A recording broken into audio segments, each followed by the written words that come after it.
Roja îne li Tirkiye piraniya tedbîrên hember balabûna vîrusa korona hatin siskirin. Li gel vê biryarê navenda çand û hunereya Ankaya Wanê carek din dest bi şevbirkên dengbêja kir. Hayne pavizem abdalê xudê çuş halê dilê xwe nezanî. Bijara şevbirka çaran ya dengbêjan çîroka zembilfiroş bû.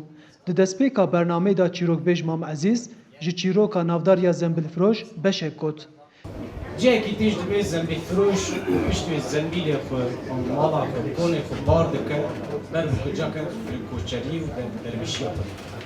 Piştî Ezîz, dengbêj İsmail Seyranoglu û stranbêj Pervîn Kaplan li ser vê çîroka kevnar kilam û stran gotin.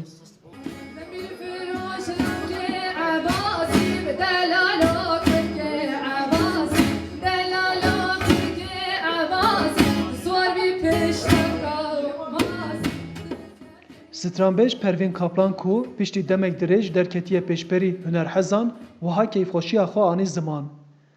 Nûskî du sala em ji ber vê nexweşiyê em neşîn vekine dîke.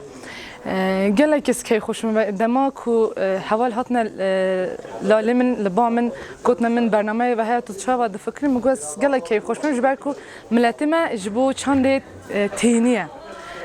Em jî ji bo çandê tiştekî he خواهش بیچه که گلم کیف خوش بون.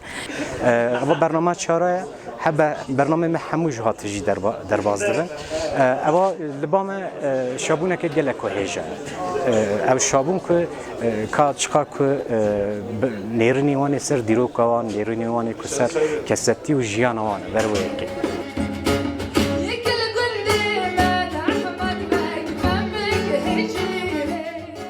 Di nava kelepûra Kurdan da çîrokbêjî û dengbêjî pir cihek qedîm digire.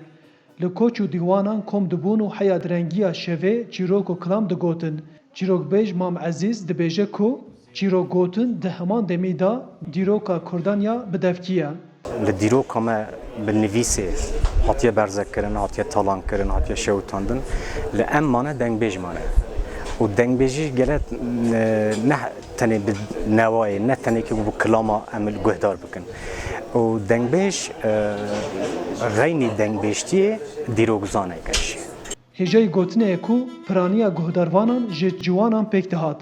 Ezîz jî dibêje ku bihatina ciwanan keyfxweş bûne û got ku ew dixwazin vê çanda qedîm bidin berdewamkirin. وەکی ku berfek dihale ew aveke zelal li ser rûyê erdê diherike. Ew av hine cara dibe êş, hine cara dibe evîn, hine cara dibe jan, hine cara jî dibe gernosî. Ew av ez dibê tenê ava dîrokê wekî ku mirov haj dîroka xwe nebe ew av şêlû dibe û piştî wî jiyan û em jî şêlû dibin. Spasdaran şahan nexweş. Bernameya ser çîroka zembilfiroş heya demek dirêj berdewam kir. Arif Aslan, Dengê Amerîka, Wan.